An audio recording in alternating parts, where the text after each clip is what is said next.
Hello, and welcome to H.E.L headquarters. My name is Dr. Mario Torres Rodrigo, and currently we are in our demo lab.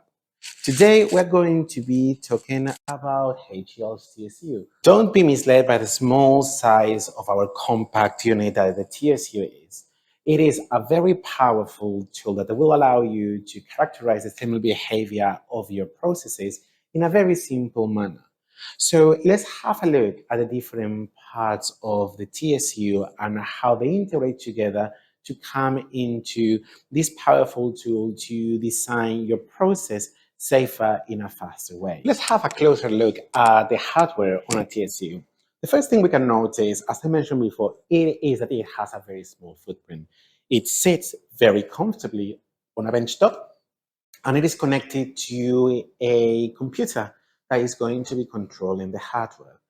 The computer is supplied with WinISO, H.E.L's proprietary software that is developed in-house, and it is designed for each one of our individual instruments. H.E.L's TSU is recommended to be used in a fume hood. So if we open the protective screen, it's as simple as doing that, then we can see the different parts that the TSU have.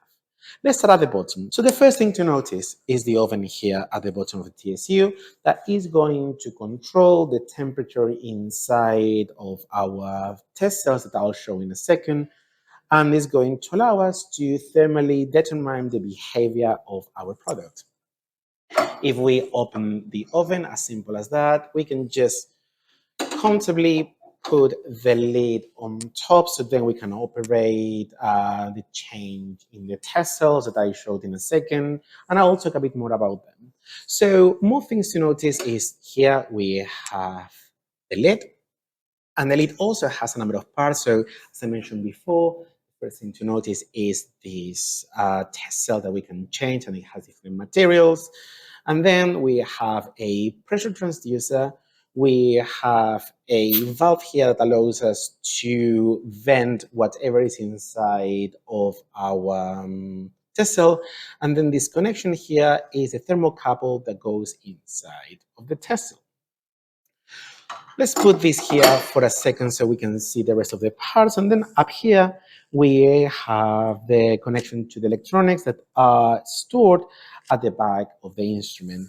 We have a pressure transducer connection here, two thermocouples. One of them will go inside of our cell, and the other one that we cannot see here goes all the way down here into the oven to also measure the temperature in the oven.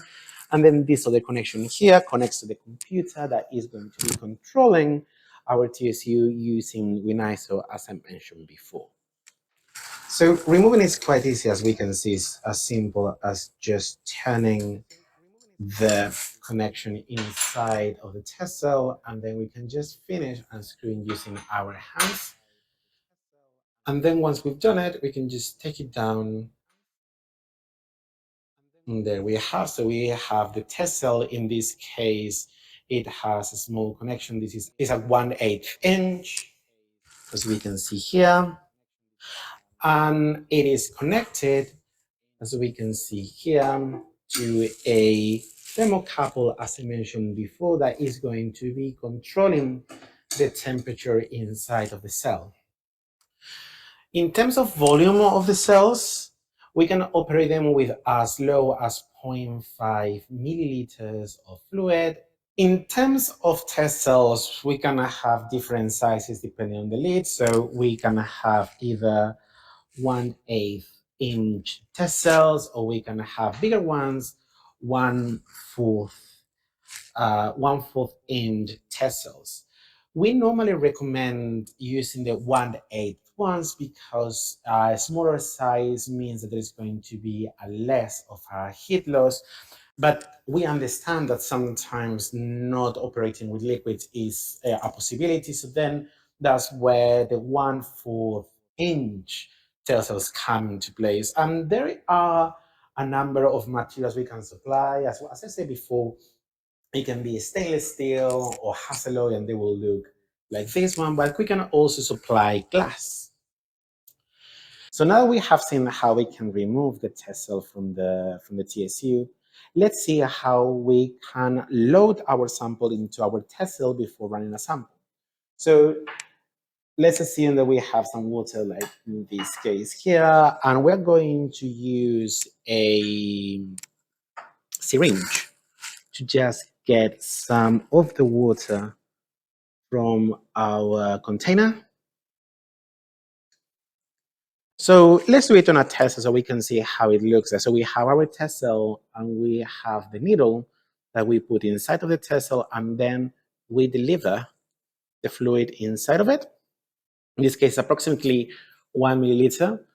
And then we would just put it in our test cell once again. So now we have seen how H.E.L's GSU is a small compact unit that is designed to make your process as simple as possible. It is very easy to operate. It is very easy to change the test cells, as we have seen. But now let's have a bit of a look into WinISO H.E.L software that is going to control your TSU, and how we can create plans and how we can run plans in order to ensure that your process safety description and characterization, it is as smooth as possible. So now that we are familiar with TSU as hardware, let's have a look into WinISO H.E.L software that will be controlling our TSU. And when we open WinISO, we will be greeted with this window that we have in front of us. And this is what we call our mimic screen. The mimic screen is going to be a graphical representation of our system, and it's going to be tracking whatever is going on inside of it. So we can see that we have four parameters. So we have on top is pressure and temperature. That is going to be the temperature inside of our cell. Whereas on the right, we have power, which is the percentage of power that the oven is supplying to the sample, and then the temperature inside of the oven. So now we are going to see the different plans that we can run on WinISO, and then we can just discuss through them and see which ones we would like to run. So if we come here to plan and then select, we have 5 different tests we can run. We have isothermal tests, in which we are going to keep our sample at a certain temperature for a determined amount of time. Then we are going to have ramped test, in which we are going to increase the temperature steadily inside of our oven to see how the sample behaves. Then we are going to have dual ramp test, in which we are going to have 2 different ramps at different increase of temperature. Then we have isothermal plus ramp test, in which we are going to be keeping our sample at a certain temperature and then increase. And also we can do the opposite and having a ramp plus isothermal test, in which we are going to increase the value of our temperature until certain value and then keep it isothermal. What TSU will do is it's going to be tracking the temperature and the pressure inside of our system. So what we will see is if we have any thermal event, like a thermal runaway, is that there is going to be a difference in the behavior of the temperature inside of the sample and inside of the oven. If we see that the temperature inside of our test cell is increasing faster than what we have in the oven, this will mean that we have a thermal event, like a thermal runaway. So let's assume that we have a RAM test on this for the sake of the demo. So we go to RAM test and we will have this window in which it will give us different parameters that we can change in our run. So TSU can go up to 10 degrees per minute in a ramp. Let's keep it to 2 degrees per minute. And then the maximum temperatures we can have, for example, 400 in the oven and 300 in our sample. And then the maximum pressure that we are going to withstand is going to be 120 bar. So once we press OK, we will have this second window. So as I said before, top left-hand side of the graph is going to be our image screen. And what we have on the bottom right-hand side is going to be the different steps that our plan is going to have. So the first step will correspond to the heat up. So this is going to be the ramp in which we're going to be increasing by 2 degrees up to 400 degrees, as we can see here. And we're not going to be putting any kind of heat inside of our sample. So if there is any kind of heat being produced, it's because of our sample being going into a thermal runaway or similar.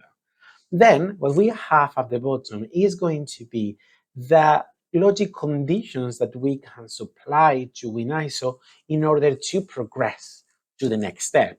So in this case, we are going to see that we are going to go into the cool down state if we have a temperature in the oven over 400 degrees, or if the pressure inside of the system is going to be over 120 bar, or if the temperature in the sample is over 300 degrees. If any of these logic conditions are met, then the system will move into this second step, which will be the cool down, in which we will turn everything off until the temperature in the sample is going to be under 40 degrees. So now we have seen how we create a plan. Let's see how we run it. So all we have to do is come to this Run tab here and place Run Plan, and then we will receive this message. In this window, what we will see is that we can decide how we want to call our sample. So let's call this ramp1, where we want to save it. And then the two formats we can save it is ISO, so .dat, which is the format that IQ, which is H.E.L software for data analysis uses, or we can also save it as CSV, which is quite a universal format for data. So once that we are running with ISO, we will see these different windows. So on the top left-hand side, as we said before, this is the mimic screen. And in the bottom right-hand side that we have is the current state. However, we have other windows that appear once we are running the software. So the bottom left-hand side is a live graph of whatever is happening inside of our vessel. So the bottom left-hand side is the live graph of what is happening in our system. So we can see here what we are plotting. So on this case, we are having time on the x-axis. Both temperatures, we have them on the left axis, and pressure we have on the right axis. But we can change things like color, we can change the lines width as well. So let's put here this 3, for example, this one as 3 as well, and this one as 3 as well. And one of the things that we can see as well is that we can change our axis. So we gotta have here determine values. So for example, if we want to, if the temperature is going to be changing, what we can do is changing automatically the axis as the temperature is changing. So let's put automatic here, and we will see that the graph automatically will change. But we can have more than one graph as well. So if we come here, we can add a second graph. And we can say instead, we can just have at the bottom time, and then we can plot the TD by dt. So in this case, we can have, for example, in dark purple, and it's going to be big circles in purple. And we press OK. And on this second graph, then we will have how the dt by dt is changing over time. But we can also have both graphs at the same time. So in this case, we can come up to layout, and we can say, OK, plot them side by side, and we will have both graphs at the same time.